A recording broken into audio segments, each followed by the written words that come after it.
Bonjour à tous et bonjour à toutes. Bienvenue dans Face à Michel Onfray sur CNews et sur Europe 1. Bonjour Michel. Bonjour Laurence. Ravi de vous retrouver pour notre rendez-vous hebdomadaire qui décrypte l'actualité et la marche de notre société, je ne vais pas dire la marche du monde, à travers votre regard de philosophe. Plusieurs choses vous ont interpellé cette semaine, Michel. D'abord, ce qui se passe autour de Gisèle ex-Pellico, victime des viols dits de Mazan perpétrés par son ex-époux Dominique Pellico et une cinquantaine de prévenus qui ont abusé d'elle alors qu'elle était droguée. Cette femme admirable est en train de devenir, et à juste titre, une icône au fil du procès qui se déroule à Avignon. On va entendre ce qu'elle a dit. Il y a eu beaucoup d'émotions cette semaine. Il y a eu aussi cette phrase très importante prononcée à la barre par Dominique Pellico. On ne naît pas violeur, on le devient. Cela vous paraît majeur, vous allez nous expliquer pourquoi. On parlera aussi de liberté d'expression. Est-elle menacée aujourd'hui dans nos démocraties et notamment dans la nôtre? Qui sont les nouveaux censeurs des temps modernes? Y a-t-il une véritable liberté de la presse? On va voir ce que vous en pensez, mon cher Michel Onfray. On évoquera aussi la France qui se bat et qui se lève tôt pour travailler à travers l'aventure des salariés de Duralex. Ils ont créé une coopérative pour sauver leur entreprise de la faillite après un énième redressement judiciaire. 226 emplois sauvés et pour se mobiliser afin que l'activité de cette fabrique de verrerie continue à fonctionner et à produire.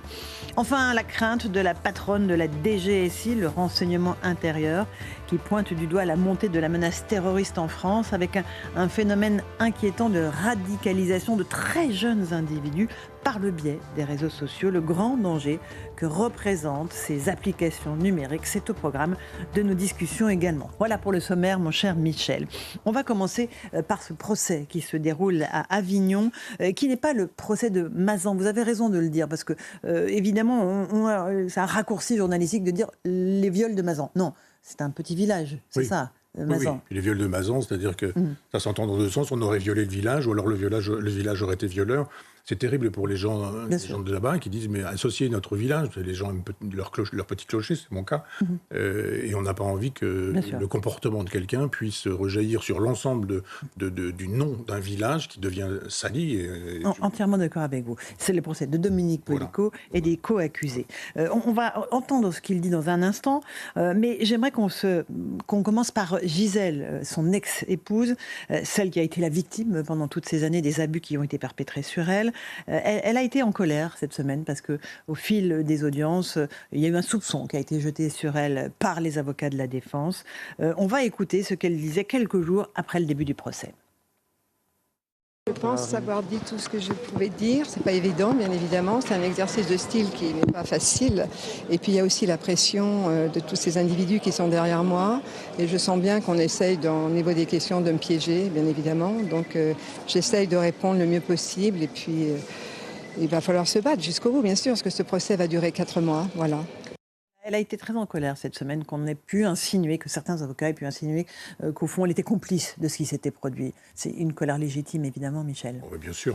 Mais il faudrait faire une philosophie de la défense. C'est-à-dire que si on est un avocat génial, on est capable de faire une vraie défense, sans avoir besoin de mentir, de dire ça n'a pas eu lieu, de dire prouver que vous êtes bien la victime, de dire à cette pauvre dame, n'auriez pas été un peu consentante par hasard, j'ai cru comprendre qu'il y avait peut-être quelques photos qui étaient des photos de complicité avec son mari. On a dit, mais cette complicité est bien la preuve que finalement, vous pourriez être complice, etc. Ce qui est terrible, évidemment. Mais moi, il m'est arrivé de me retrouver dans des tribunaux comme ça, où évidemment, on estime que le bourreau, c'est la victime c'est le bourreau, il faut absolument charger l'autre. Et peu importe la vérité. J'ai eu une discussion avec quelques amis avocats il y a quelques jours sur ce sujet-là, qui eux disaient, bah oui, enfin bon, vérité, mensonge, etc. Je dis, si, c'est important. C'est important. Et donc, il y a un moment donné où, quand on commence à dire à cette femme, finalement, faites-nous la preuve que vous êtes vraiment une victime, c'est terrible d'avoir une défense comme celle-ci. Après, on peut faire une vraie défense, comme peut-être ce monsieur l'a fait en disant on ne naît pas violeur, on le devient, parce que ça finalement c'est un élément de langage. Et ça c'est un vrai élément de défense, on va y revenir dans un instant. C'est le seul. Mais ce qui me frappe dans le fait qu'on tente de dévaloriser la parole de Gisèle Pellico, c'est ce processus en fait qui fait que chaque fois qu'une femme vient porter plainte pour viol, on essaye de dire mais est-ce que vous n'étiez pas consentante, est-ce que vous ne portiez pas une jupe peut-être ce jour-là, est-ce que vous... Voilà. Et ça c'est insupportable en réalité, Michel Onfray. Oui, ce qu'il faut faire, c'est penser le consentement. Ça devient problématique, le consentement. Parce que jadis, on disait oui, on disait oui, on disait non, et l'affaire était réglée. Mais maintenant, il y a des peut-être ben que oui qui sont des peut-être ben que non. Et il y a cette idée qu'on a pu avoir consenti dans une configuration, et la configuration changeant, on se dit, mais finalement, non, j'avais pas consenti. Il y a eu aux États-Unis, par exemple, une femme qui a donné son corps à son chéri parce qu'il lui avait promis de l'aimer toute la vie. Bon, ça, c'est ce qu'on fait quand on aime vraiment, et puis on découvre que peut-être la vie, c'est pas si simple que ça. C'est bien joué, elle a trompé cette femme. Cette femme est allée au tribunal en disant « Il m'a violée pendant des années puisqu'il m'a quitté. Donc moi, j'ai donné mon corps sous condition, fidélité, amour toujours, etc.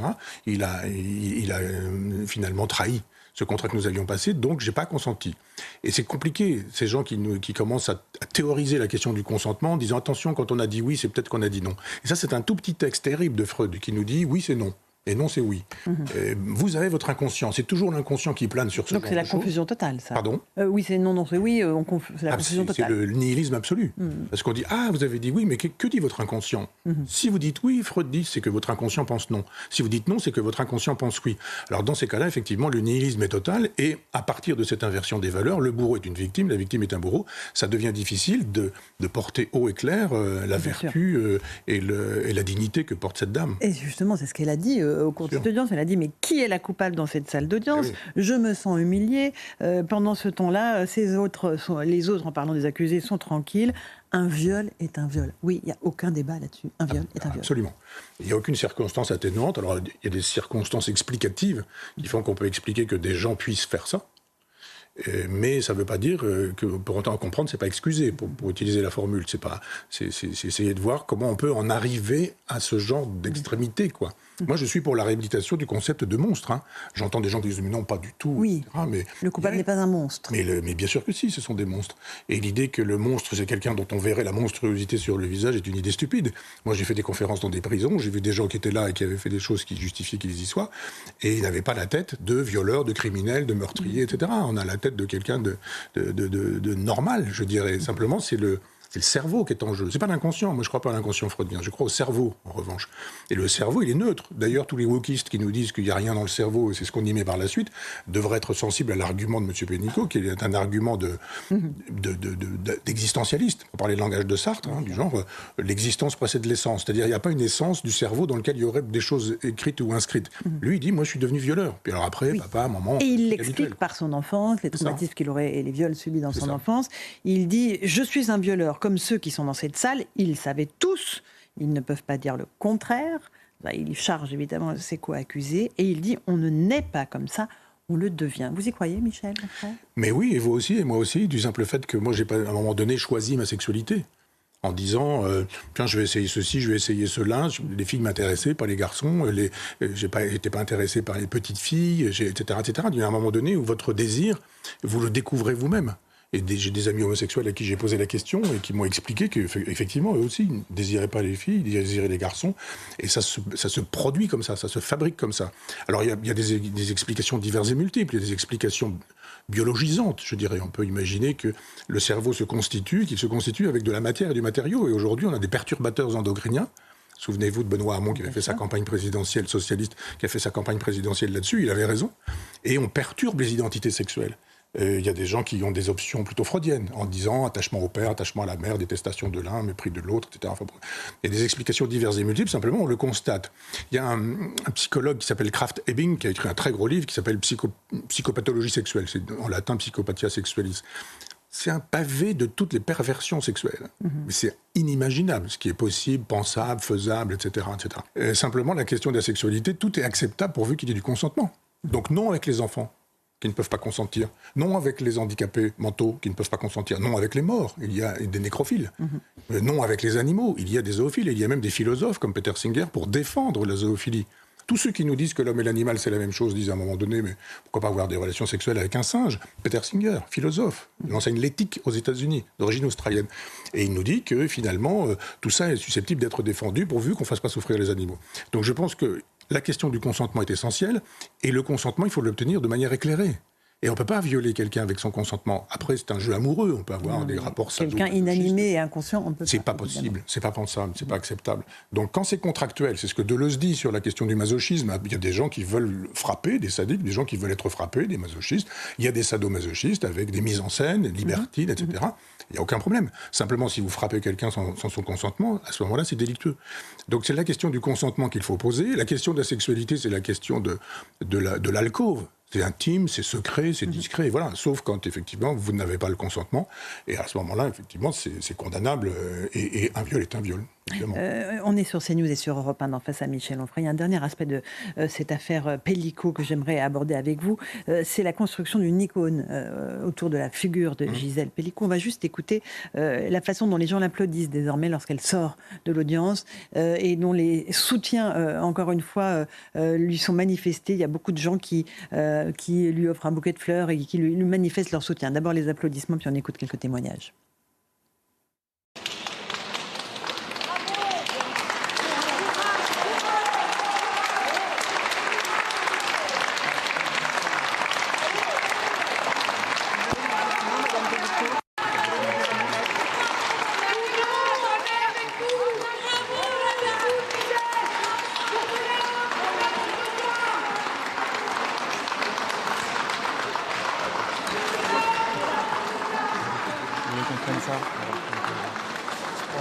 On dit souvent que tant qu'on ne vit pas des situations, on ne peut pas juger, on ne peut rien dire. Mais là, pour le coup, comment on peut qualifier cette personne de courageux, de volontaire, de déterminé, d'héroïque?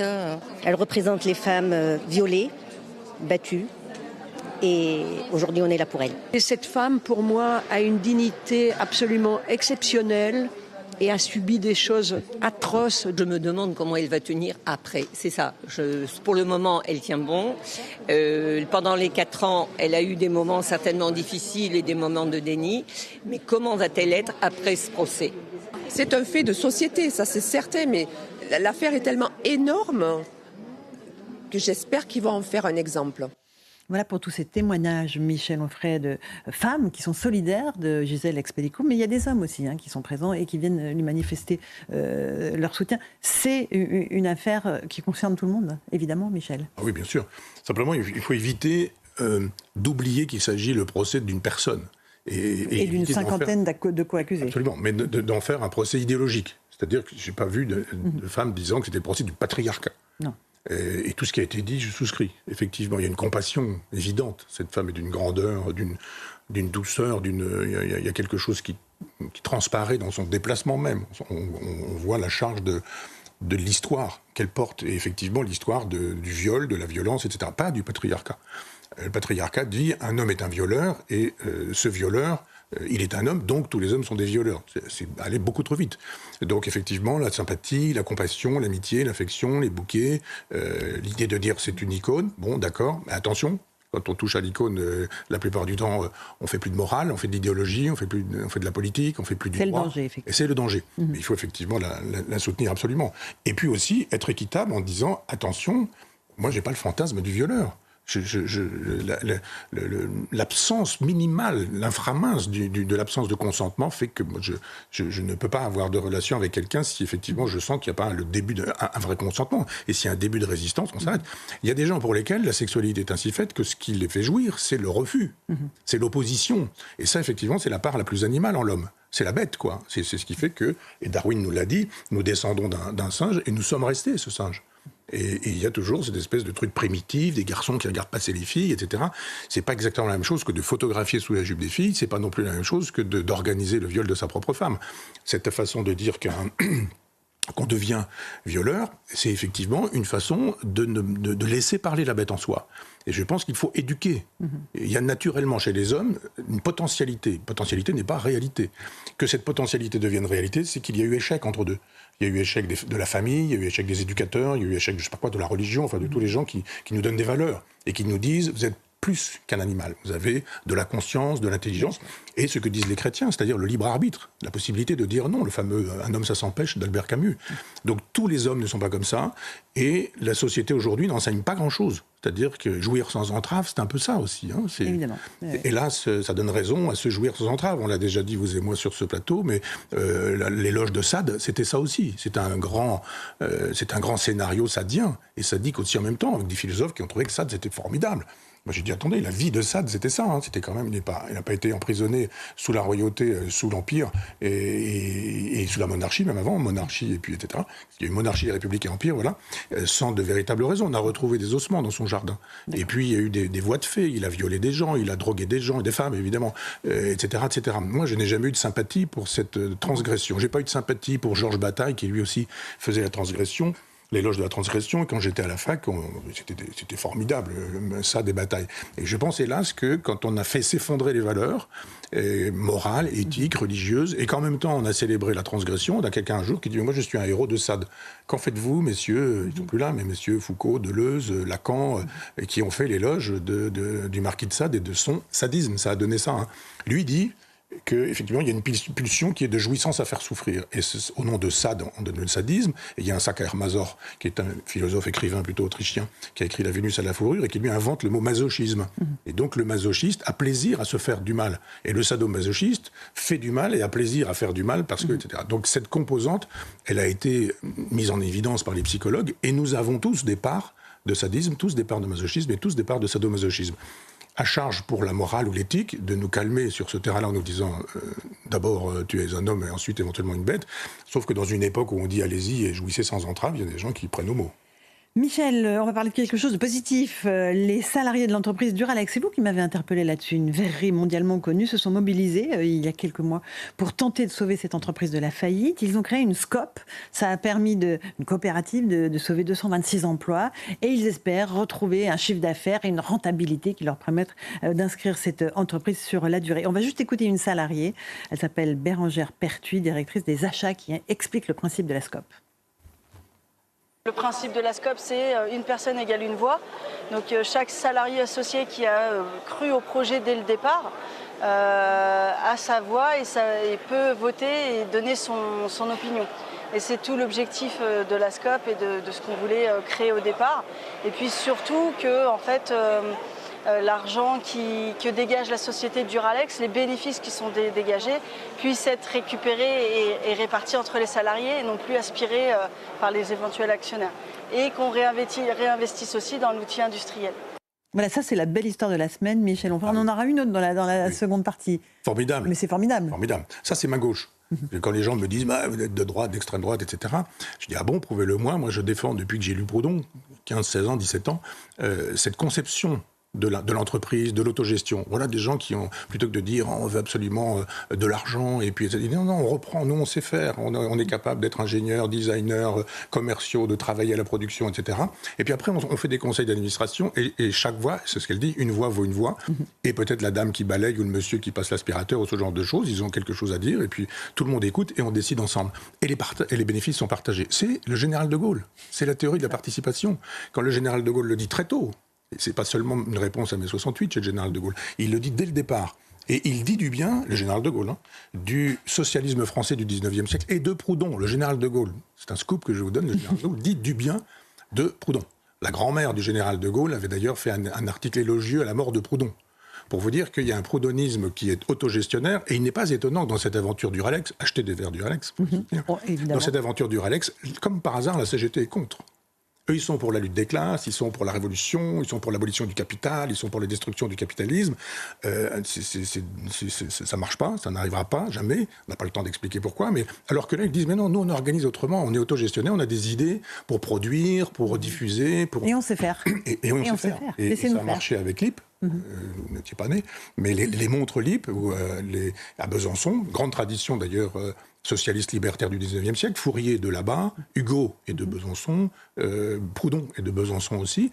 Et ils avaient dit, voilà, nous on fait des montres, on les dessine, on les vend, etc. etc. Et qui, à l'époque, Mitterrand, le Parti communiste français, se sont opposés à l'autogestion, parce que d'un seul coup, ils disent, mais nous, on est capable de faire des coopératives. Et ça leur échappe, Et ça échappe aux partis, et ça échappe aux syndicats. Belle leçon. Belle leçon, oui, vraiment coup de chapeau aux salariés de Duralex. Oui. Autre sujet de société qui vous a interpellé, cette mise en garde de la directrice générale de la DGSI, les services intérieurs, Céline Berthon. Elle a souligné cette semaine les dangers liés à la menace terroriste qui pèse sur notre pays.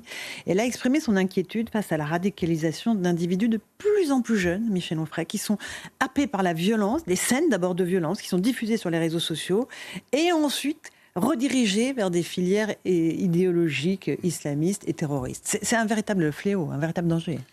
Oui, et d'autant que c'est une femme sérieuse. Elle ne fait pas de la politique, elle ne fait pas du syndicalisme, elle ne fait pas de l'idéologie, elle n'est pas là pour défendre une place dans un parti, obtenir un sous-secrétariat d'État ou je ne sais quoi. C'est quelqu'un qui est vraiment sur le terrain et qui nous dit plusieurs milliers. Plusieurs milliers. Quand j'ai entendu ça, je me suis dit... De très très jeunes. Oui, plusieurs milliers, ça veut dire au-delà de 1000 par définition. Donc au minimum 2000, plusieurs. 2, mais 3, 4, 5, combien ? C'est-à-dire qu'on a une armée dormante qui est là, de gens qui, effectivement, sont des terroristes potentiels. Elle donne un chiffre. Et c'est pas Jean-Luc Mélenchon ou Gérald Darmanin, enfin, c'est pas des gens qui sont dans la course de politique politicienne. Ce sont des techniciens du terrorisme, je dirais, de la façon qu'il a de fonctionner. Et là, elle nous donne des chiffres terrifiants.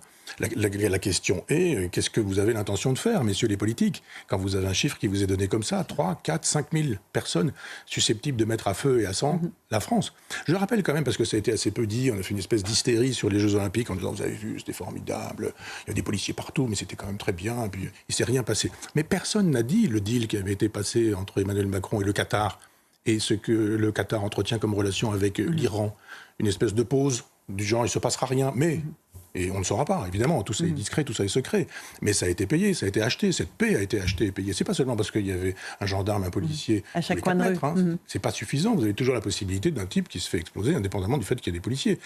Si ça n'a pas eu lieu, c'est parce qu'effectivement, probablement, Macron et les siens ont passé un deal avec le Qatar. Il y avait des policiers qataris en France. On a vu des véhicules militaires. Il y avait des policiers du monde entier. J'entends bien, mais si vous voulez mélanger tout ça avec 5 ou 6 pour pouvoir dire mais il y avait des Américains aussi ou des Canadiens, je ne sais pas s'il y en avait, enfin, il y avait probablement. Des Canadiens. Mais tout de même, le Qatar n'est pas un pays comme les autres. C'est le pays où les gens du Hamas habitent. C'est le pays qui fonctionne de conserve avec le terrorisme international et planétaire, et on sait très bien qu'il se passe des choses importantes. Mais qui négocie aussi la libération des otages. Donc, oui, voilà. Qui négocie, et on voit comment. Pour l'instant, et avec quel succès. On fait une petite pause, Michel Onfray. On se retrouve dans un instant pour la seconde partie de notre émission sur CNews et sur Europe 1. On parlera des refus d'obtempérer, un véritable fléau dans notre pays, et puis aussi de la liberté d'expression. Est-elle en danger ou pas ? À tout de suite. Et on se retrouve dans la seconde partie de Face à Michel Onfray sur CNews et sur Europe 1. Michel, on va parler de la liberté d'expression, évidemment, une valeur qui vous est chère, qui nous est chère aussi dans le groupe Lagardère. Il y a eu la sortie cette semaine du nouveau magazine JD News, auquel vous avez eu la grande gentillesse de participer en écrivant une tribune en faveur de la liberté d'expression, avec cette donnée que vous posez sur la table. Vous dites que, en fait, quand 50 journaux disent la même chose, il n'y a pas de liberté d'expression, c'est ça ? Expliquez-nous, oui. Michel Onfray. Oui. C'est-à-dire que tous les journaux fonctionnent avec une aide à la presse sans laquelle ils ne fonctionneraient pas. C'est-à-dire que le journal le plus subventionné aujourd'hui, c'est l'Humanité, mais Le Figaro, Libération, etc., reçoivent de l'argent de l'État. Nous, à Front Populaire, puisque vous savez quoi... Oui, et on signale aussi que Front Populaire, c'est dissolution du peuple, la démocratie, confisquée pour le numéro en kiosque en ce moment. Nous avons refusé les aides d'État pour pouvoir être libres, pour pouvoir parler librement. On ne va pas dire d'un côté, on prend l'argent, puis de l'autre côté, etc. Non, on laisse l'argent à ceux qui, sinon, n'existeraient pas.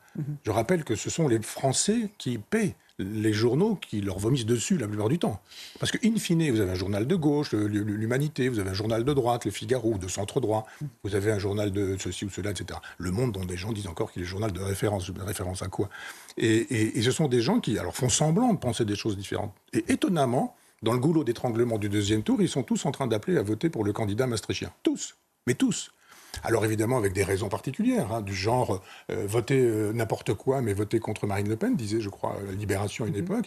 Et donc il y a ceux qui votent contre, il y a ceux qui votent pour, il y a ceux qui votent par défaut, etc. Mais in fine, C'est comme ça, depuis 1992, la presse est là pour nous dire qu'il y a des bons, qu'il y a des méchants, et que même s'il y a des méchants, etc., et au bout du compte, c'est les mêmes qu'il faut tabasser. Vous avez vu lors des législatives que la France insoumise faisait sa route avec Attal, avec Macron, les macroniens, que les socialistes votaient pour des gens des macroniens, etc. On s'est dit, mais ils sont tous d'accord, tous finalement, tous les... C'est le même projet, en fait. Pardon ? C'est le même projet pour C'est le même projet. C'est le maire du Havre qui s'en vient dire qu'on peut voter communiste. Alors moi je veux bien, mais à ce moment-là parlons du pacte germano-soviétique, puisqu'on n'arrête pas de parler des quelques nazis qui ont créé le Front National dans 1972 ou quelque chose comme ça. Donc faisons de l'histoire. Et puis il y a un moment donné où la liberté, il ne faut pas dire qu'il la faut, il faut la pratiquer, il faut la vouloir. Tous ces gens qui sont des libéraux, ils ne vivent qu'avec des subventions publiques. Le service public qui m'interdit depuis 6 ans, là, ils vivent avec l'argent du contribuable. Est-ce que le tiers de la France qui n'a pas voté pour les élections, est-ce que le tiers qui a voté pour le Rassemblement national sont des gens qui ont voté pour qu'on donne de l'argent à des journaux qui les insultent, les traitent de nazis, de fascistes, de pétinistes, etc. etc. Alors si on veut. Mais si dans le groupe Bolloré surgissent des radios, des télés, des médias qui disent « mais attendez, on peut peut-être penser autrement », il y a fachosphère, nous disent-ils. Ah, c'est le mot valise. Dans la grande logique de la fachosphère de gauche. Il y a une fachosphère de gauche, je le dis depuis des années. Et ça se trouve repris. Et très bien, parce que je trouve l'idée juste, évidemment, mais il y a une fachosphère de gauche. Je rappelle d'ailleurs, on n'a pas le temps de rentrer dans le détail, mais que la gauche et le fascisme entretiennent des relations très intimes. Mussolini commence à gauche, qu'il y a un fascisme soviétique, Lénine en fait partie, que Mao, etc. Enfin bon, ce sera assez facile de montrer tout ça. Et la liberté d'expression, elle est assez peu pratiquée. Elle est brandie en permanence, liberté d'expression, mais pas pour machin, pas pour bidule, pas pour un tel. Oui. Tous ces gens qui nous disent liberté d'expression... Que pour ceux qui pensent la même chose. Sauf pour François Hollande, dont on déchire le livre un jour dans une université, sauf pour Sylviana Gazinski, qu'on interdit de prise de parole, sauf pour Elisabeth Badinter, sauf pour un certain nombre de personnes qui ne sont quand même pas des fascistes, que je sache, et à qui on dit, vous n'allez pas parler au nom de la liberté d'expression. Alors, Michel Onfray, dans votre article, vous dites aussi, la dernière fois qu'il y a eu la liberté de la presse en France, c'est sous le général de Gaulle. Oui. Pourquoi ? C'est paradoxal, mais parce que oui, ça semble paradoxal. Oui, mais par exemple, le fameux journal Le Monde, directeur Hubert Beuve-Méry, lui, il était à Uriage, il a été pétiniste. Et il était tout de même directeur du Monde à l'époque. Un journal d'ailleurs dans lequel on a passé des propos de Forisson intenses. Ça n'a pas gêné, les gens n'ont pas la mémoire quand il s'agit de ces journaux prétendument de référence. Ou Libération, qui avait annoncé un bébé éprouvette fabriqué par les Raéliens en une. C'est faux, c'était une fake news. Il n'y a jamais eu de retour sur ce sujet-là.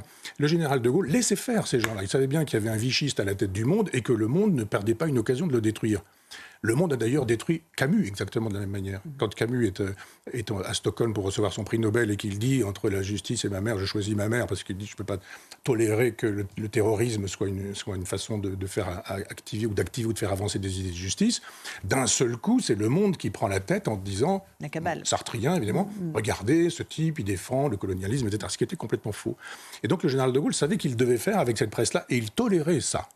Et donc il a dit à un moment donné, moi je me fais insulter en permanence par cette presse écrite, donc je crée l'ORTF, qui est la voix de la France. Et au moins à l'ORTF, c'est clair, c'est la parole de la France qu'on entendra. Mais ce n'était pas la voix du général de Gaulle. On dit aujourd'hui, mais à l'époque, il y avait une ligne directe entre l'Élysée, etc. Mais aujourd'hui, c'est le cerveau des journalistes du service public qui est pulsé. Ils n'ont même pas besoin d'avoir un chef, ils ont le chef dans le cerveau. Et le chef qui dit « Ah non, ça je ne peux pas le dire, ça il faut que je le dise, etc. » Même plus besoin de donner des coups de fil. Donc il y a un moment donné où on se dit au moins chez le général de Gaulle c'était clair. Et j'ajoute que le général de Gaulle à l'époque faisait avec Santelli, Bluval, Barma, qui était le père de Catherine Barma, faisait des chefs-d'œuvre de la télévision. La télévision c'était vraiment un instrument d'éducation populaire à l'époque. Moi j'ai montré pendant des années à mes élèves le Don Juan de Marcel Bluval avec Michel Piccoli et Claude Brasseur. C'était génial. En disant, à la télévision, on peut faire des choses, etc. Tous ces gens étaient communistes. Tous ces gens qui travaillaient à l'ORTF pour fabriquer des séries magnifiques étaient communistes ou anti-gaullistes ou sympathisants de gauche, etc. C'est pas le cas. De Gaulle disait, ils font des choses de qualité, ils mettent Marivaux à disposition du plus grand nombre, ils mettent Molière à disposition du plus grand nombre, Dumas, Balzac, etc. Eh bien, ça ne me gêne pas qu'ils soient communistes. C'est pas le cas aujourd'hui, où vous avez une chasse aux sorcières dans le service public, où il faut être wokiste, de gauche, puis d'une bonne gauche. Faut que ce soit... Pas n'importe quelle gauche. Donc je dis effectivement qu'au moins avec le général de Gaulle, c'était clair. Il voulait que la voix de la France ne soit pas une voix où on dise au monde, vous avez vu, on a des gens qui à poil dansent sur des tables. Et non, c'est pas l'image que la France doit vouloir donner. C'est pas être un dictateur que de vouloir faire. Alors justement, c'est pas un dictateur. Je voudrais juste qu'on écoute un extrait c'est notre petite pastille hebdomadaire de Gaulle. C'était le 19 mai 58. Il parle de la carrière de dictateur qu'il ne va pas embrasser à 67 ans. Écoutez juste ce petit extrait. Est-ce que que j'ai jamais attenté aux libertés publiques fondamentales. Je les ai rétablies. Et ai-je une seconde attenté? Jamais. Pourquoi voulez-vous qu'à 67 ans, je commence une carrière de dictateur? Voilà pour cet extrait du général de Gaulle. Et évidemment, il n'a pas commencé sa carrière de dictateur à 67 ans. Michel. Oui, et puis il dit en même temps qu'il a restauré les libertés fondamentales qui avaient été abolies. C'est-à-dire quand même que là, il est en train de parler à des gens dont beaucoup ont été vichistes, pétinistes, alors pas collaborationnistes parce que la ligne de partage, elle était là. Et il sait très bien qu'en s'adressant à des gens qui, dans la salle, ont grenouillé à l'époque vichiste, il a la possibilité, lui, général de Gaulle, l'homme de l'appel du 18 juin, de dire, écoutez, je ne suis pas suspect, moi, d'avoir aboli les libertés fondamentales, je les ai restaurées. Et il dit les avoir restaurées à plusieurs reprises, et il a bien raison. 58, etc. Enfin, on voit bien que tout s'effondre, tout s'en va à la 4ème République, c'est-à-dire notre État actuel. Là, eh bien, il arrive et il dit, bon, je vous propose une constitution, etc. Il restaure les libertés fondamentales. Et puis, quand on dit qu'il est arrivé au pouvoir en 58 avec un coup d'État, le fameux coup d'État permanent de François Mitterrand, c'est généralement un pamphlet rempli d'erreurs, où d'ailleurs il assimile le général de Gaulle à Mussolini, à Hitler, à Pétain, à Franco. Il faut quand même le faire. Et donc, il y avait chez le général de Gaulle cette idée qu'au-dessus de lui, parce qu'on avait l'impression qu'au-dessus de lui, il n'y avait rien, au-dessus de lui, il y avait les Français. Il y avait les électeurs, il y avait la souveraineté nationale, il y avait le peuple. Le peuple, un gros mot aujourd'hui, la France et les Français. Il y avait ça au-dessus du général de Gaulle, ça change tout. On parle de souveraineté, ça m'amène immédiatement à penser à la notion de frontière, et évidemment parce qu'elle a été centrale dans les débats cette semaine, puisque l'Allemagne, vous le savez, Michel Onfray, a remis en place des contrôles à ses frontières pour tenter de lutter contre l'immigration illégale. Est-ce une mesure de façade? Parce qu'en réalité, on sait bien que les flux migratoires n'attendent pas qu'on soit contrôlé dans un bus à la frontière allemande ou dans un train. J'aurais aimé aussi vous entendre là-dessus. Cette construction européenne, cet espace Schengen qui a donc aboli les frontières, qui ne permet plus de réguler les flux migratoires, comment y remédier, comment trouver une solution afin qu'une forme de souveraineté soit rétablie? Il faut une société de contrôle, hélas. C'est-à-dire, il y a plein de gens qui nous disent pas de société de contrôle, ils ne veulent pas de caméras dans les villes, la gauche par exemple, les écologistes, M. Piolle, si je me souviens bien.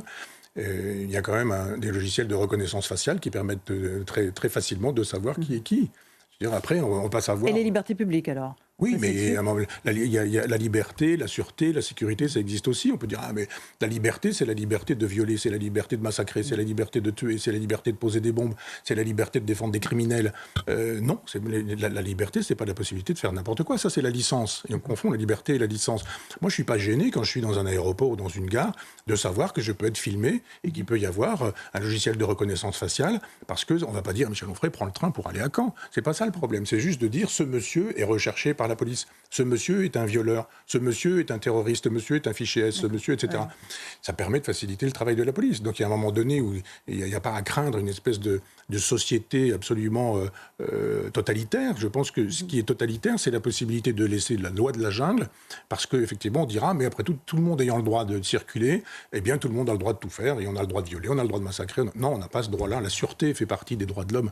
La sécurité fait partie des droits de l'homme. Pour revenir sur la question précise de l'immigration, on a retrouvé une archive de Michel Rocard, les célèbres « La France ne peut pas accueillir toute la misère du monde ». Écoutez-le. Les problèmes de la pauvreté en France. Car en plus, nous viendrons au problème d'immigration dans son ensemble. Il faut lutter contre toute immigration nouvelle. À 4 millions, un peu plus, 4 200 000 étrangers en France, nous ne pouvons pas héberger toute la misère du monde. Ce n'est pas possible. Et pour ceux qui, chez nous, vivent mal, parce que leurs quartiers sont dégradés, parce qu'ils n'ont pas de formation, pas d'emploi, pas de logement, qu'ils soient français ou étrangers, là est la politique d'intégration de tous les démunis de la société française. Voilà pour Michel Rocard en 1989. Michel Onfray. Tous les démunis de la société française. Il n'a pas dit tous les démunis de la planète. C'est pas exactement la même chose. Parce qu'effectivement, cette formule, on ne peut pas accueillir toute la misère du monde, a été utilisée, réutilisée, etc. Puis des gens qui ont une réponse en disant oui, mais il avait dit il faut que chacun fasse sa part. Oui, il a dit il faut que chacun fasse sa part. Et il le dit très précisément, pourquoi le choix a été bien fait, et il le dit très précisément, il dit la société française. La société, elle est constituée des Français, elle n'est pas constituée de gens qui viennent en disant je suis sur le territoire, je suis désormais un Français qui a le droit d'accéder à tous les droits des Français. Non, parce que ce pas des gens qui demandent aussi d'accéder aux devoirs des Français. C'est pas toujours comme ça que ça se passe. Si vous dites je viens, je veux avoir des droits, oui, mais à ce moment-là, respectez les devoirs. Et c'est la question de l'intégration, il le dit à un moment donné, et depuis des années, on n'intègre pas. C'est même pas on n'intègre plus. On n'intègre pas, on n'a jamais fait ce qu'il fallait. Donc on ne peut pas imaginer que des gamins qui payent très cher une traversée, qui risquent de, quand je dis payer très cher, en argent, financièrement, qui payent en risquant leur mort, ils risquent la vie, ils risquent la mort en faisant des choses comme ça. Ils arrivent en France, et tout c'est une société de consommation où le désir est partout. Vous voulez un café, il faut rentrer dans un café, il faut avoir quelques euros. Vous voulez même aller aux toilettes, il faut quelques euros. Vous voulez avoir des vêtements corrects, polis, etc. Vous voulez vous loger, il faut de l'argent. Vous n'avez pas d'argent, qu'est-ce que vous faites? Donc les migrants ne sont pas des délinquants parce qu'ils ont ça dans le sang ou dans la peau. Ils le sont parce que dans une société où tout est payant, il faut trouver de l'argent là où on peut en trouver. Et donc c'est pas acceptable. La délinquance, elle se construit comme ça. Donc on va chercher les plus faibles, les grands-mères avec un sac, on arrache le sac de la grand-mère, les petits, etc., etc. Et on arrache, enfin, peu importe, donc on sait comment tout ça fonctionne. Et c'est pas acceptable de ne pas avoir de politique d'intégration. On peut pas. Moi, quand je vois en passant en taxi des gens qui sont sous des piles de ponts sur le périphérique, c'est ça que la France dit, on vous accueille, venez. Si c'est pour donner ce statut à ces gens, c'est pas acceptable, c'est pas humain. Donc on ne peut pas tout accueillir, encore à raison, on ne peut pas accueillir la misère du monde. Faisons notre part, et ceux qui sont dans la société française, ça veut dire qu'on doit pouvoir se préserver d'une entrée massive. On est dans Face à Michel Onfray sur CNews et sur Europe 1. Parlons un tout petit peu de la gauche, Michel. Il y a eu beaucoup de mouvements lors de la fête de l'UMA la semaine dernière. Beaucoup de réflexions entre M. Ruffin, qui avait dénoncé les méthodes de Jean-Luc Mélenchon, cette campagne au faciès qu'il avait dénoncée, et ces slogans qui l'ont accueilli lorsqu'il est arrivé, lui, M. Ruffin, sur la scène. Écoutez, vous allez reconnaître cette chanson.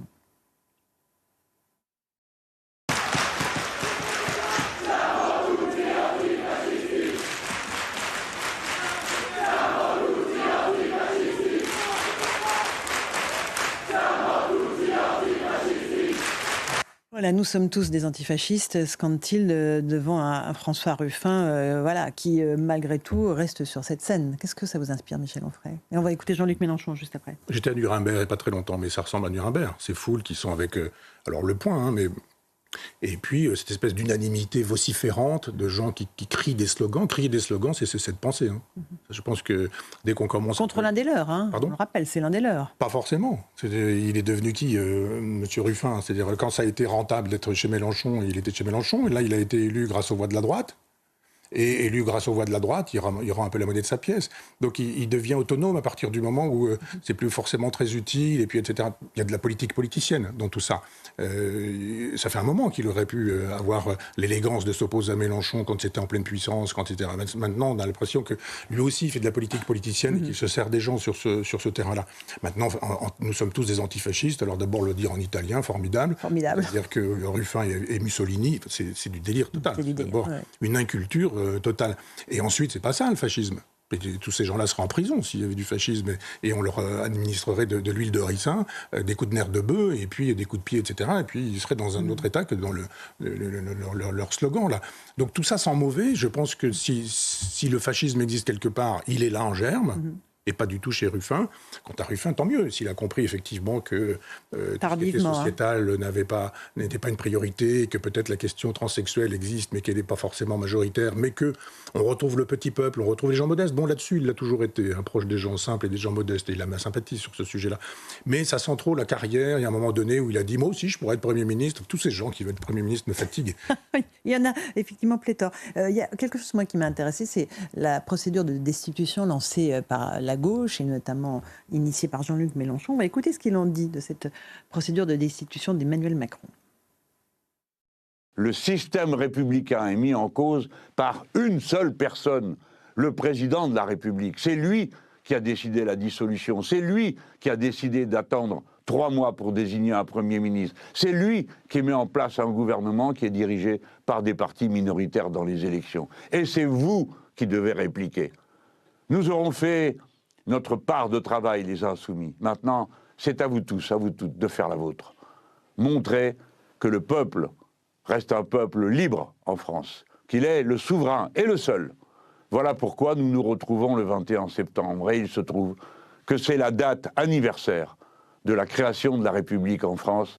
Voilà pour Jean-Luc Mélenchon. Qu'est-ce que ça vous inspire, Michel Onfray, cette procédure de destitution d'Emmanuel Macron qui n'a aucune chance d'aboutir et pour laquelle les socialistes ont joué un espèce de jeu assez trouble en disant on laisse le débat s'installer mais on ne votera jamais la destitution? Moi, je suis d'accord avec ce que dit Mélenchon, là, à 100%. Bigre. Non, puis à un moment donné, il y a cette espèce de geste du général de Gaulle. On a l'impression qu'il a visionné 2 ou 3. Alors, c'est un moment chez lui. Après, il va y avoir un autre moment, etc. Mais je pense effectivement que si tous ces gens de la classe politique se réunissaient en disant non, destitution, c'est républicain. J'ai entendu que ça n'était pas républicain. Non, c'est une procédure qui a été prévue dans la République. Donc après, on sollicite les gens. Et pourquoi Marine Le Pen elle veut absolument maintenir Macron au pouvoir? Et pourquoi est-ce qu'elle veut absolument maintenir Barnier au pouvoir? Et si effectivement tout le monde se réunit en disant oui, il y a quand même un problème, et il a raison, en disant le problème, c'est Macron. C'est lui qui a décidé, c'est lui qui a lancé une grenade dégoupillée dans les jambes des gens. C'est sa formule. Dit, oui, son expression. Il y a un moment donné où on se dit il est problématique. À chaque fois que le peuple lui dit quelque chose, il dit allez vous faire voir. Donc il y a un moment donné, on dit eh bien faites corps. Simplement on se dit ah oui mais non on va pas voter avec Mélenchon, on va pas voter avec le Rassemblement national. Sinon destitution et élection présidentielle à nouveau. Oui, mais pas des élections législatives dans la foulée. Donc situation toujours aussi peu claire. Oui, mais on peut imaginer que s'il y a un président de la République nouveau, il peut peut-être y avoir des alliances nouvelles. Simplement on voit bien que jusqu'ici Jean-Luc Mélenchon a raison, mais que dans la tête de Jean-Luc Mélenchon, il y a cette idée qu'il pourrait arriver au pouvoir plus rapidement que prévu, et c'est ça qui l'obsède, ni la France ni les Français, et qu'il pourrait être en présence de Marine Le Pen au second tour, et qu'il serait élu. Ça, c'est le schéma, c'est le logiciel de Jean-Luc Mélenchon, sur lequel, là pour le coup, je ne le suis plus, parce que ça ne fonctionnerait pas comme ça. Une sixième République, ça ne fonctionnerait pas. Mais la 6e République, elle est là tout de suite. On l'a sous les yeux. C'est ça. C'est la 4e République, le pouvoir des partis. On comprend que cet homme qui a passé sa vie dans les partis ait envie de restaurer le régime des partis, comme le disait le général de Gaulle, qui lui disait mais non, c'est la France. Les partis, ils font leur petite cuisine, leur petite tambouille. On voit bien là. Si tout le monde dit non, dans l'intérêt général de la France, il vaut mieux qu'on refasse des élections présidentielles. C'est urgent. On a encore 3 ans, c'est pas possible. Et on a encore une année qui va être ingouvernable. La France ne sera pas gouvernée pendant 1 an. Et pas gouverner, ça veut dire qu'il y a des gens qui vont s'en donner à cœur joie. Quand l'État est en train de s'effondrer, que vous savez que de toute façon il n'y a pas de majorité, qu'un Premier ministre a des difficultés, que des gens disent mais pour constituer un gouvernement, qu'ils disent ah mais nous on va s'en aller tout de suite, ah oui mais si vous faites ça, moi je vais, etc. Puis on voit Attal d'un seul coup qui a le souci de la France, mais qui est plutôt un souci personnel. Et puis on a Darmanin qui a le souci de la France, mais plutôt un souci personnel aussi. Où les gens se disent je joue 3 coups là aux échecs et au bout du compte il faut absolument que je sois président de la République. Tout ça c'est très loin de la France. Maintenant redonnons la parole au peuple. Redonnons au référendum toute sa puissance. Je ne sais pas si Jean-Luc Mélenchon est d'accord avec ça, parce qu'il y a plein de gens qui, en votant pour un référendum, lui donneraient tort sur nombre de sujets. Mais c'est ça, la démocratie. Pouvoir du peuple, par le peuple, pour le peuple. On sollicite le peuple, c'est lui qui décide. Et si les représentants, soit directement, soit par les représentants, parce que lui, il a l'air d'appeler un peu à la soumission, dans genre signer notre pétition, descendez dans la rue, respectons la loi républicaine, et puis disons, non, ce monsieur ne peut plus diriger la France, c'est problématique, la France est arrêtée. Michel Onfray, une dernière information positive. Vous l'avez repéré dans les colonnes du Figaro. Pour lutter contre la récidive et faciliter la réinsertion, une loi brésilienne, ça se passe au Brésil, permet aux détenus de réduire leur peine de 4 jours s'ils lisent un livre. Alors c'est 4 jours de remise de peine avec un quantum maximum de 48 jours par an. Mais quand même, ça c'est un cercle vertueux pour vous. Ah oui, c'est formidable. D'abord parce que je pense que la prison fonctionne mal. La solution n'est pas, comme dit la gauche, ouvrir les prisons et puis refermer la société, ça n'a aucun sens. Il n'est pas non plus, comme le dit la droite, reconstruisons des prisons et mettons tout le monde en prison, y compris pour je sais pas quoi, une insulte à agent. Non, il faut que la prison puisse redevenir ce qu'elle est, c'est-à-dire réinsérer et empêcher de nuire. Et c'est pas la même chose quand on est un pédophile que quand on est un terroriste islamique, que quand on a fait du trafic de drogue ou quand on a roulé 5 fois avec bourré au volant. Donc il y a un moment donné où effectivement c'est pas la même chose. Il faut repenser la prison et puis dans les logiques de réintégration, cette idée que apprendre à lire. D'abord apprendre à lire. J'ai beaucoup vu en prison quand j'ai fait des conférences des gens illettrés. Ils ne savaient pas lire. Donc on en profite. On leur apprend à lire, à écrire, à compter, à penser. On leur donne des cours d'histoire, on leur donne des cours de littérature, on leur donne pour ceux du moins dont on sait qu'ils ont envie de ça. Oui. Des gens qui n'ont pas envie de ça. Et cela, effectivement, on trie un peu la population pour faire de telle sorte qu'il y ait des prisons où les gens qui ont vraiment le désir de s'intégrer puissent être traités correctement, parce que privé de liberté, ça suffit, privé de dignité, c'est pas suffisant, enfin, c'est pas nécessaire, je veux dire, et il faut quelqu'un qui penserait, quand je dis quelqu'un, un homme politique, qui pourrait nous dire, dans mon projet, il y a ceci, effectivement, dans les processus de de réinsertion. Et il y a l'idée que quand on augmente l'intelligence, quand on augmente la culture, et le livre permet ça, eh bien on permet à des gens de saisir un peu quelque chose, une main qu'on leur tend. Sinon on leur tend pas beaucoup de mains. Et cette idée... Très belle idée en tout cas. Pardon ? Très belle idée en tout cas. Ah, c'est formidable. 4 jours de remise de peine pour un livre. Bon, vous vérifiez qu'ils ont bien lu le livre. Oui, mais le papier dit très bien qu'il y a effectivement une commission qui pose des questions, il ne faut pas faire et qui vérifie la fiche de lecture en fait. Et 48, ça veut dire 48 livres, il y a 52 semaines dans une année. 48 jours par an, oui, bien sûr. Un livre par semaine, c'est beaucoup. C'est beaucoup. Vous savez, c'est vraiment beaucoup. Moi, à une époque, je comptais, j'en lisais 2 par semaine. C'est pas beaucoup, mais c'était déjà beaucoup. Eh bien, ce qui veut dire qu'il y a beaucoup plus de livres qu'on n'a pas lus que de livres qu'on a lus. Mais ça veut dire que des gens qui liraient 48 livres, je pense même qu'on peut bloquer là en disant vous êtes prêts à sortir. Bon, écoutez, merci de nous avoir attirés sur cette histoire positive. 4 jours de remise de peine pour la lecture d'un livre. Nous, on aime lire, donc vive les livres. Oui. Merci beaucoup, Michel Onfray. On se retrouve la semaine prochaine sur CNews et sur Europe 1 pour un nouveau numéro de notre émission.